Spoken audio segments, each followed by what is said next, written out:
Here's my take. For years now, Europe has been caricatured as too divided to act, too lethargic to decide, too comfortable to think strategically. Yet over the past year, Europe has behaved with a quiet shrewdness that contradicts that stereotype. Faced with an unpredictable United States, it has neither lashed out nor capitulated. Instead, it has adapted. When President Trump returned to office and unleashed the country's highest tariffs in nearly a century, many expected Europe to retaliate. A transatlantic trade war would have fed inflation, disrupted supply chains, and weakened already fragile growth. Europe resisted the temptation. It absorbed the pressure, avoided escalation, and bought time. That restraint prevented a downward global spiral. Then, last week, Europe acted. After 25 years of stalled negotiations, EU countries approved a sweeping trade agreement with Brazil, Argentina, Paraguay, and Uruguay. If ratified, it will create one of the world's largest free trade zones by population, more than 700 million people. Nor is the outreach to Latin America an isolated move.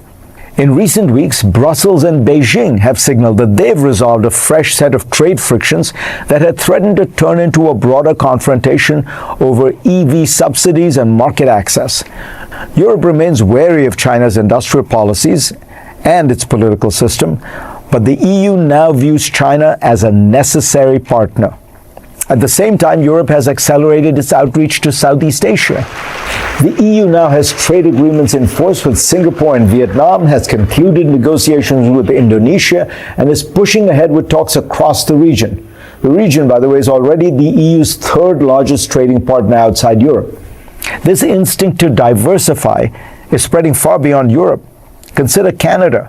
For 3 decades, Ottawa made a clear strategic bet that its future lay in ever deeper integration with the United States, economically, diplomatically, politically. More than 75% of Canadian goods exports flowed south in 2024. It was one of the most successful integration stories of the post-Cold War era. That trust has now been shattered. Trump's tariffs, threats to reopen trade agreements, and bizarre declarations about annexing Canada have forced a rethink. Canada's new Prime Minister, Mark Carney, has responded by openly seeking distance from Washington. Arriving in Beijing this week, Canada's Foreign Minister, Anita Anand, put it bluntly: it is necessary for us to diversify our trading partners and to grow non-U.S. trade by at least 50% over the next 10 years. That is not hedging. It is a strategic reversal. China's trade data reveal that the world is not de-risking from Beijing, but from Washington. Despite sharply reduced exports to the U.S., China's overall exports continue to rise. Its trade surplus surged to nearly $1.2 trillion in 2025 as shipments to Latin America, Africa, Europe, and much of Asia expanded rapidly.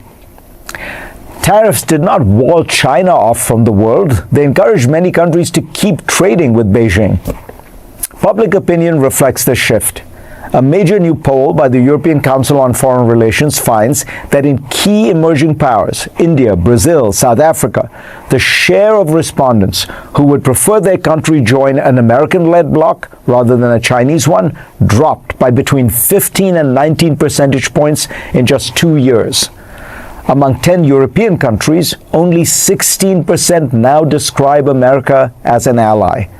A majority still consider the U.S. a key partner, even as views of China remain mixed rather than warm. As Singapore's former Foreign Minister George Yeo put it recently, Trump is fast-forwarding the future towards multipolarism. What is at stake here is not America's image, but its future power. China is methodically building one of the most resilient economic ecosystems in modern history, dominating critical mineral processing, achieving scale in batteries and electric vehicles, and diversifying export markets to withstand shocks, sanctions, and tariffs. The only credible U.S. response is not tariffs, which over the past year have coincided with declining manufacturing employment, but ecosystem building of our own. The U.S. still has an extraordinary advantage: a vast network of allies and partners that together control most of the world's advanced technology, capital, skill, labor, and consumer demand. In theory, that coalition could source critical materials from friendly countries, spread manufacturing across trusted partners, share research, and anchor markets that remain open and predictable.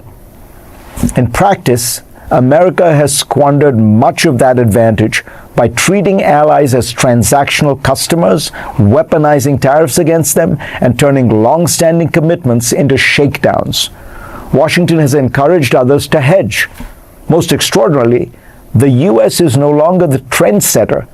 It is retreating to protectionism and nationalism, while the world is searching for more trade and cooperation.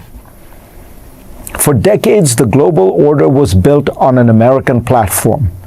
Trade flowed through U.S.-designed institutions. Security rested on U.S. guarantees. Crises were managed, for better or worse, by Washington. The global agenda was set in America. That platform still exists, but the world is no longer building on it. It is building around it. President Trump announced additional 10% tariffs going to 25% on imports from several of America's closest allies, including the UK, France, and Germany. The move is part of his increasingly serious effort to pressure Denmark to give up the semi-autonomous territory of Greenland. For more, I'm joined by two former top State Department officials. Richard Haass is the President Emeritus of the Council on Foreign Relations, served as Policy Planning Director under President George W. Bush. Anne-Marie Slaughter is the CEO of the think tank New America. She held the same job at the Obama State Department.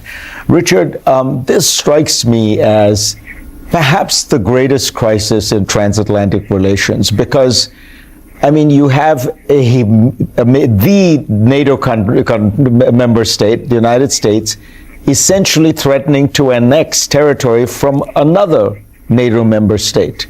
Where does it go from here? You know, Fareed, we talk about all sorts of difficult issues on your show, what to do about China, Gaza, Ukraine, Russia, Venezuela, what have you. This is not a difficult issue. Obviously, we want to have closer security and economic ties with Greenland, and I get it. That's why God invented diplomats. Marco Rubio, the Secretary of State, should simply be over there negotiating a mutually acceptable agreement. These tariffs, these threats, this mafia-like talk, you could be forgiven for thinking the United States wants to provoke a crisis with Europe. Europe has been the, shall we say, least favored part of the world for this administration since it took office almost a year ago. So the real question is whether the president backs down and we avoid, if you will, a crisis. But even if that happens, Fareed, let's be honest, a lot of damage is already baked into the cake. I think essentially this reinforces the European view that the United States is no longer a partner, can no longer be dependent on, reinforces all the doubts that have emerged because of our policy towards Ukraine and Russia.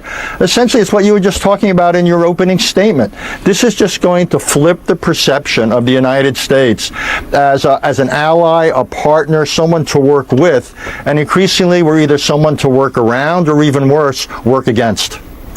Anne-Marie, when you look at this situation, what do you think the Europeans should do? What are their options? I think it's time for the Europeans to actually fight fire with fire. Your column this week talks about how they have resisted a trade war, how they've pursued a strategy really of broadening their own trade agreements. I agree with that. At this point, I think they have to use what we call the bazooka, which is to impose 25% tariffs on the United States, maybe across the board, maybe only on the tech industry, but they have to act as a unified body, and they have to say enough. Otherwise, it just gets pushed and pushed and pushed, and that's exactly what the president is counting on. At this point, people laugh that he's the biggest force for European integration, and since Jean Monnet. This is NATO, and I agree. I agree with Richard. I think the damage here for NATO is probably lasting no matter what happens.